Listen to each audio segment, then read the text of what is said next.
Jarak saya secara fisik sama Mas Gumelar itu juga beberapa sisi.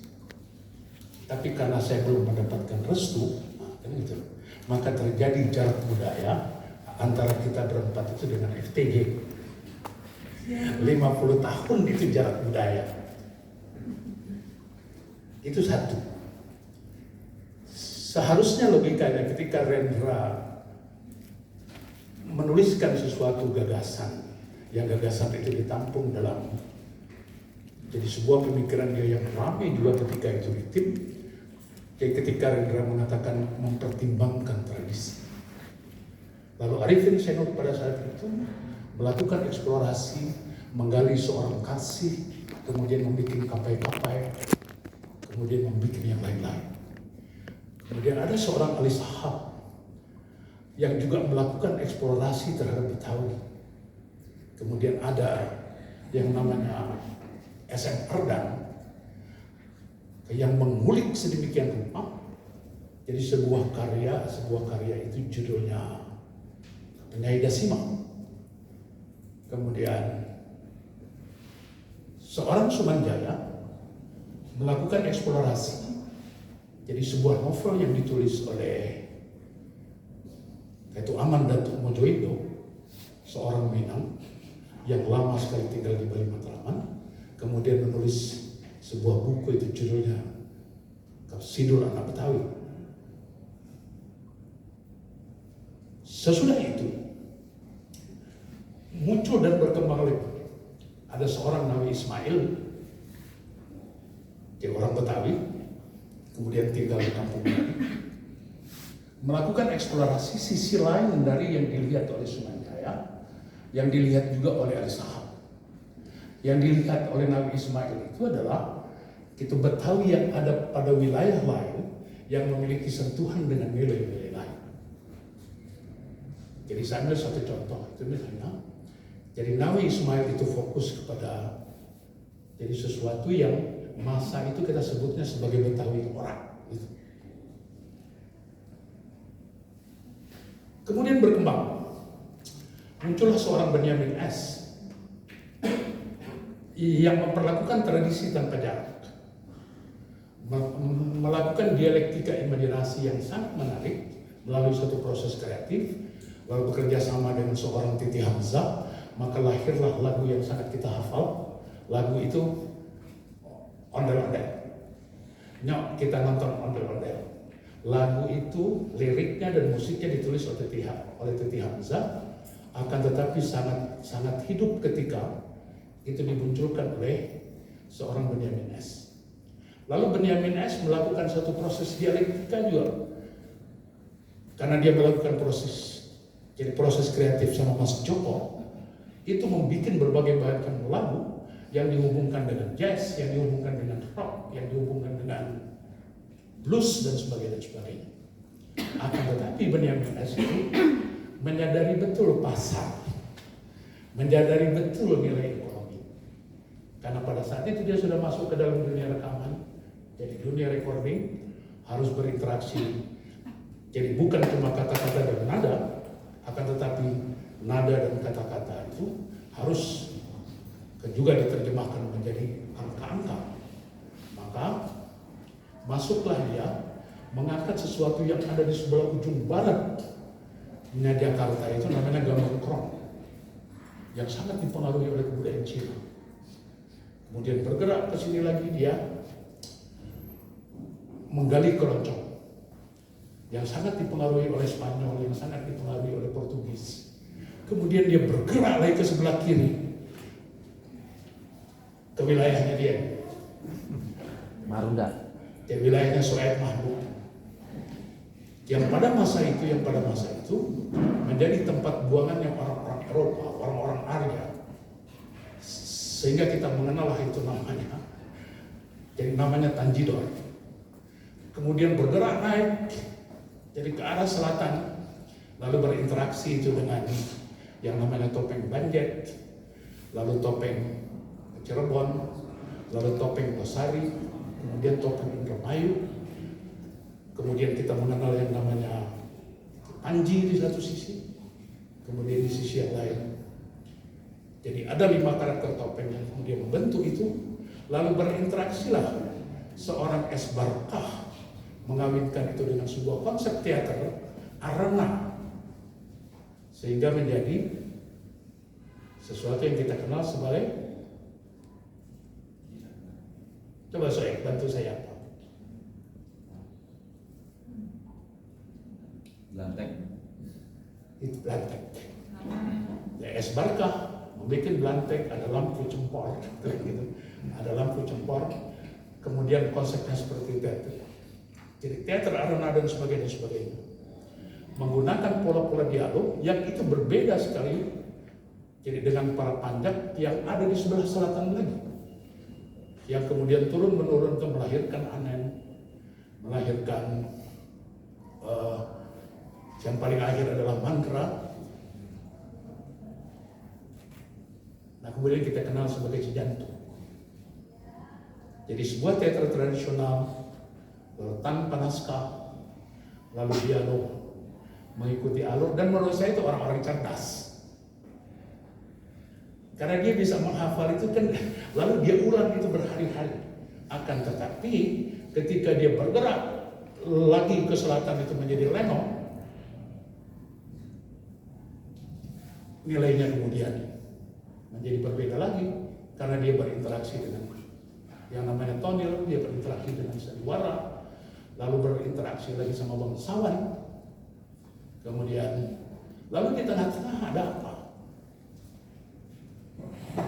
Jadi di tengah-tengah itu adalah ketika Raja Ali Haji meninggalkan Riau Kepulauan, lalu tinggal di daerah Krukut, lalu kawin di situ. Kemudian anak-anaknya bergerak ke Tanah Abang, maka yang dia tinggalkan adalah bahasa, sehingga orang-orang sekitar itu tidak menggunakan A atau E, akan tetapi menggunakan E. Mana? Jadi ente siapa? Lalu bergerak masuk ke tengah-tengah itu sampai ke tempatnya Ali Sahab. Nah, kita mengenal yang namanya gambus, kita mengenal yang namanya zapin, lalu kita mengenal yang namanya samarah, lalu kita mengenal sebuah konsep sandiwara Melayu, yang sandiwara itu sudah merupakan sebuah campuran sedemikian rupa. Sehingga saya ingin mengatakan sebenarnya bahwa kalau bicara tradisi itu benar yang dikatakan oleh Mas Gumilang, sesuatu yang terjadi hari ini sekian tahun kemudian akan menjadi tradisi. Sebenarnya apa sih? Lagi ngapain sih kita sekarang ini? Maka tolong bantu saya. Jadi ada sebuah proses. Kalau orang bertanya siapa Betawi? Jadi pada Kongres Kebudayaan Betawi tahun 2011 saya katakan Betawi adalah sebuah perwujudan dari sistem perilaku dan karakter berkehidupan, mulai dari cara berpikir, cara bersikap, cara bertindak di seluruh aspek kehidupan, dari religi, kemudian ideologi, lalu politik, sosial, ekonomi, nilai, norma, resam, seni, kemudian teknologi bahasa dan lainnya yang berkembang dinamis. Tapi kalau ingin dihampiri, kalau orang mau mendekati Betawi sebagai etnis, jadi perspektifnya ada lagi. Jadi dia adalah masyarakat inti yang mengalami proses yang berikutnya. Mengalami satu proses perubahan. Jadi ada satu fase, satu era itu namanya era agraris. Nah di situ ada nature teknologi. Jadi banyak kita kenal di mana-mana. Ada Randai, kemudian di daerah Luwu, Sulawesi Selatan itu ada Ilagaligo yang itu sangat-sangat terkenal di seluruh dunia. Lalu masuk fase era industri, semuanya masinal. Kemudian orang menjadi buruh, orang menjadi pekerja. Kemudian masuk era informasi. Lalu kita mengenal satu teknologi namanya transistor, maka musik Melayu yang ada di pusat Jakarta itu berubahlah menjadi dangdut. Itu ketika Rhoma Irama mengawinkan itu sama konsep melodinya si Deep Purple. Kemudian muncullah ke sini, masuk Ingwe Malmsteen dan sebagainya. Lalu sekarang kita masuk ke sebuah fase, itu fase era informasi. Maka kita ketemu sama Internet of Things, kemudian artificial intelligence dan sebagainya. Lalu akan kemana kita? Maka kita akan masuk kepada sebuah era itu kita sebut sebagai era konseptual, yang di situ semua kita setiap hari dikendalikan oleh algoritma. Mulai dari tidur sampai bangun sampai tidur lagi, itu algoritma itu menyerang kita. Oke, lanjut. Nah, kemudian ini interkoneksikan. Jadi ada genuine culture yang diserap sedemikian rupa. Mati anak bapak jerat, mati ada tapamita dari Aceh sana itu kan. Kalau anak lu mati, lalu gua tahu di mana. Kalau anak lu mati, gua tahu di mana kuburannya. Kalau anak lu mati, kemana cari gantinya? Kemudian lalu kita bergerak ke Batak, ada Dalihan Natolu. Jadi konsep organisasi, konsep manajemen function to function. Lalu bergerak lagi ke Minang. Itu ada orang Minang. Jadi bergerak ke Minang itu, ada yang disebut Tigo Tungku Sejaraman, ada Budokandu, ada Cendekiawan sama alim ulama, kemudian ada nenek mama dan anak penelaban. Sebuah sistem hierarki. Ada kepala dinas, kemudian ada kepala-kepala lainnya, ada gubernur, ada sekda dan sebagainya. Kemudian yang menarik di Betawi itu, yang mungkin sudah dilupakan, ada aturan-aturan pakem. Nah, ini aturan-aturan pakem itu yang dirumuskan dalam Sanghyang Siksa Kandang Engkaresian. Jadi kumpulan aturan-aturan tata kehidupan masyarakat. Jadi misalnya apa? Masyarakat kita itu tidak boleh buang air di sungai, karena itu pamaling. Lalu tidak boleh nabun, tau nggak nabun? Membakar sampah kalau sore hari. Dan seterusnya. Kemudian ada Dharma Siksa Kandang, aturan-aturan melakukan interaksi sosial. Kemudian ada lagi yang disebut Tritangtu. Ada dimensi luar kita, kemudian ada dimensi kedalaman kita. Nah, kemudian ada dimensi yang ada di antara keduanya, yang itulah yang akan melahirkan satu proses kreatif nanti. Lalu bergerak, karena pada masa itu, jadi Al-Balkhi mengatakan itu bahwa masyarakat yang ada di wilayah ini, yang masyarakat intinya adalah Betawi, itu dipengaruhi oleh Kangdes Civilization. Nah, Kangdes Civilization diantaranya itu ada yang disebut dong teknologi. Oleh karena itu kita kenal dandang. Dandang untuk masak itu yang dari tembaga. Kemudian alat-alat musik dan seterusnya. Nah, kemudian muncullah nilai-nilai universal ketika masuk kolonial, masuk macam-macam.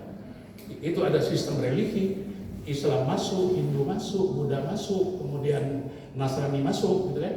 Sistem sosial, sistem budaya, dan sistem ekonomi. Lo pinter gue kagak nanya, lo kaya gue kagak minta. Akan tetapi lu dan gue sama-sama harus punya mata pencarian. Nah, kemudian terjadilah jadi yang namanya jadi budaya yang integral, integrated culture, yang menghasilkan apa? Yang pertama itu namanya kecerdasan budaya, adaptif, lalu kosmopolit, lalu egaliter, kemudian transformatif dan responsif. Nah, yang kedua itu namanya kearifan budaya. Itu cuma dua saja, adab sama adab. Nah, kemudian lanjutin. Nah, lokalitas budaya baca aja lah, banyak bukunya. Nah, ini globalitas juga seperti itu. Karena katanya Jakarta akan menuju kota global kan. Nah, kemudian ada satu hal yang penting. Ya, lanjut. Yang ini yang penting kalau menurut saya, globalisasi budaya. Jadi karya-karya kreatif budaya seperti yang disampaikan tadi oleh Pak Gubernur. Lokalisasi. Ya, jadi bagaimana dia masuk itu ke dunia internasional sehingga dia berinteraksi apa yang dari global itu masuk ke dalam. Nah, itu globalisasi itu dirumuskan oleh seorang pegawai marketing Amerika namanya Philip Kotler. Nah sehingga jangan heran nanti kalau nasi uduk itu dia menyingkir dari kampung, dia pindah ke McDonald, bahkan sudah. Nah yang paling akhir, yang menurut saya penting untuk teater adalah ini, mengubah mindset. Kalau mindsetnya cuma mindset berkesenian, sekarang tidak lagi. Karena fase kita fase industrial. Lalu kita akan menghadapi singularity, kita akan menghadapi transhumanity dan sebagainya. Sehingga apa? Siapa saja kita harus mengenali betul yang akan menonton karya kita siapa. Harus fokus dan clear. Kemudian kita mesti paham dulu. Jadi mesti paham itu case-nya seperti apa, need-nya seperti apa, want-nya seperti apa, gitu kan. Nah, vokal concern-nya apa? Harus smart, harus cerdas. Kemudian yang kedua harus fresh. Yang ketiga harus aktual. Nah, yang penting itu adalah people's oriented. Orientasinya itu bukan kepada seninya saja, tetapi orientasinya kepada siapa sebuah karya seni itu akan disampaikan. Nah kemudian baru ada urusan-urusan lain yang barangkali nanti akan disampaikan oleh Mbak Restu. Jadi bagaimana proses marketingnya, lalu bagaimana performanya, lalu bagaimana memanagenya, organisasinya seperti apa. Yang penting kemudian adalah seluruh orang yang menjadi khalayak sasaran dari karya teater itu mendapatkan yang pertama itu adalah rasa puas. Mereka datang ke gedung teater menonton itu pulang puas. Itu sudah dilakukan oleh Ratna Riantiarno sama Nano Riantiarno. Hanya dia tinggal satu-satunya sekarang. Nah kemudian apa? Harus ada ekosistem budaya global yang juga harus masuk dan harus diantisipasi. Sehingga mikirnya bukan lagi tim, mikirnya Broadway, mikirnya bukan lagi tim, akan tetapi mikirnya Lido, mikirnya Pigalle, kemudian mikirnya Amsterdam, mikirnya Singapura, mikirnya Istana Budaya, kemudian mikirnya Osaka, mikirnya Tokyo dan sebagainya. Nah kalau ini bisa dilakukan, lalu kita akan ketemu oleh sesuatu yang jadi sering-sering disebut orang yang namanya sustainability. Nah keseluruhan itu saya ingin menganjurkan itu kepada teman-teman yang bergerak pada teater tradisi. Hanya ada satu nilai saja yang harus dipegang. Nilai itu adalah semuanya harus ninggiin, lalu bukan nindihin. Karena ada penyakit. Jadi sahabat-sahabatnya Soaib, dia penyakit P3. Yang pertama pengambekan. Yang kedua, jadi yang pertama pengambekan. Nah yang kedua juga punya P juga depannya itu. Yang kedua pencelaan. Cuma gitu aja lo kerja pakai kaki, gitu. Yang ketiga itu apa? Dan yang ketiga persaingan yang tidak sehat. Nah, yang paling akhir saya ingin mengatakan itu satu hal yang harus dilakukan oleh kita adalah mengubah mindset. Harus mempertahankan pakem, ya. Akan tetapi nilainya yang dilestarikan. Jadi baju batiknya ada pakemnya. Jadi semua baju batik itu jarik, harus dipakainya oleh perempuan dan di bawah. Itu pakem. Akan tetapi ada proses adaptasi sehingga dia bisa dipakai jadi baju dan bisa dipakai laki-laki. Nilai batiknya dipertahankan, dilestarikan.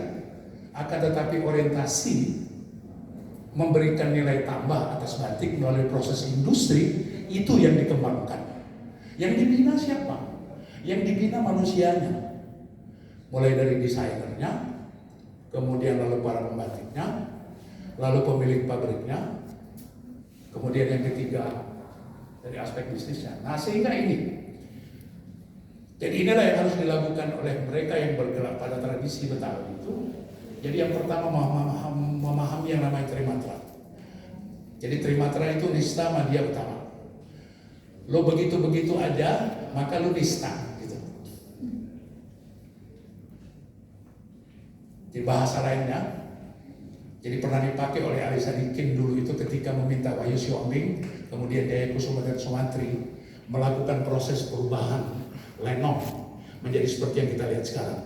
Ali Sadikin mengatakan, itu berubah atau punah. Itu nista. Lalu manage yang benar. Atau proses kreatif akan naik, namanya madya. Kalau mau lebih hebat lagi, lalu gerakan proses kreatifnya kemudian menjadi utama. Orientasinya kemana?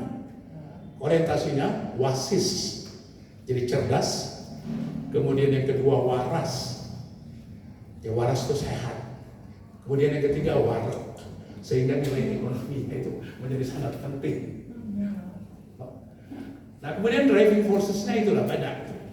Ya mulai dari religi, pendidikan, disiplin sosial, kemudian manajemen, lalu profesionalisasi dan sebagainya.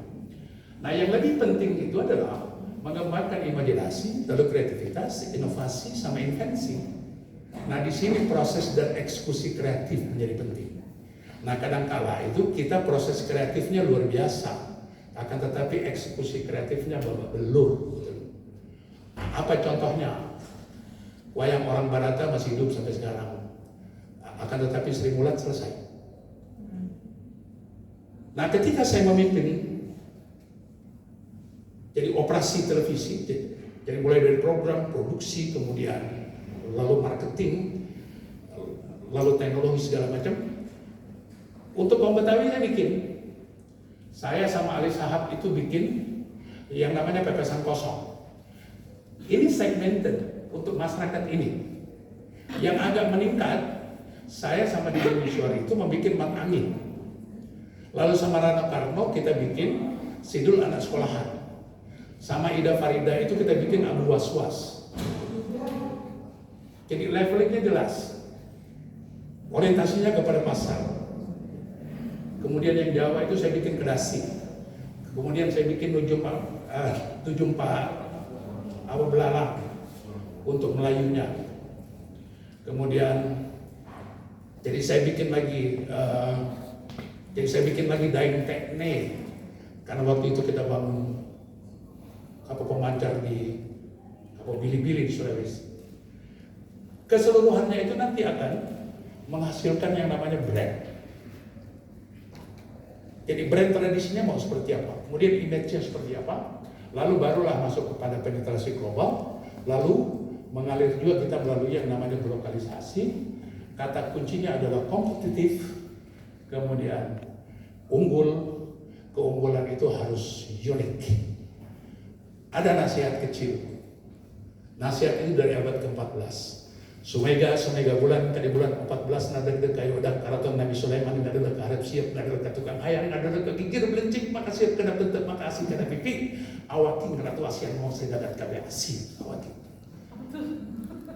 Rumuskan visimu dengan jelas sehingga semua orang paham.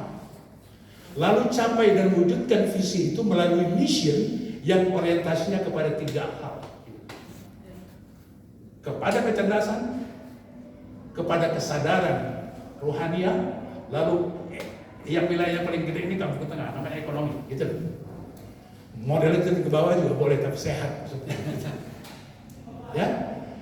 Kemudian apa? How to package your ideas. Jadi package semua gagasan Anda, lakukan proses kreatif. Kalau keseluruhan sudah berhasil dieksekusi, maka boleh mengatakan awake Ratu ASEAN wong sejagat kabe asih awake. Jadi teater gue yang paling pantas ditonton, yang lain enggak. Gitu. Nah jampi-jampi abad ke-14 ini sekarang itu namanya apa? Namanya social marketing. Nanti akan dijelaskan oleh Restu. Wassalamualaikum.